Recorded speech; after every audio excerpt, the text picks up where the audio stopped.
اللهم صل وسلم وبارك على سيدنا محمد. اخواتي واصحابي في الله، عاملين ايه؟ تعالي نعمل بسرعه الطبق الحرش اللي هيخليكي تاكلي لما تشبعي.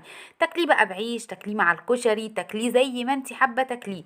جبنا راس توم وحطينا عليها شويه محترمين كده من الكمون، وكمان هنحط عليها شويه من الملح. الطبق ده يا جماعه طبق حرش طعم، حاجه كده حلوه قوي قوي قوي.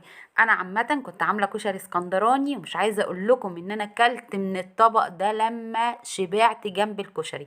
هندق بقى التوم والكمون والملح كويس قوي، بس ما تنسيش يا بطه يا حلوه انت وهي تحطي اللايك بتاعي. كده جبت 6 حبات من الطماطم وقطعتهم صغير كده زي ما انت شايفه. حاجه بسم الله ما شاء الله عظمه. يا ريت تبقى الطماطم جامده شويه، بلاش الطماطم المستويه.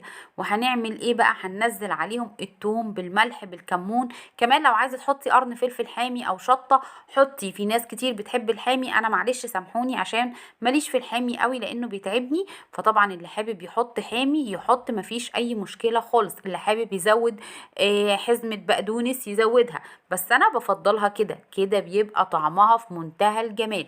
هنجيب بقى ليمونتين بالعدد.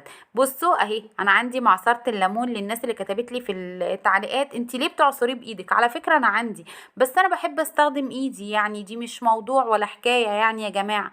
انا كل حاجة بحب اعملها بايديا، ويمكن اتكلمت معاكم في الموضوع ده قبل كده، فمش هتكلم بقى فيه تاني خلاص. يلا بينا بقى ليمونتين حلوين يا بطة يا وزة يا حلوة انت وهي كده على الطماطم بتاعتك. يلا بقى قلب قلب قلب كده، وريحه طالعه ايه وطعم حكايه بقى. مش عايزه اقول لكم ان انا بحب القطها كده وانا واقفه كده بالمعلقه، طعم جميل جدا. بصوا حاجه كده حلوه قوي قوي.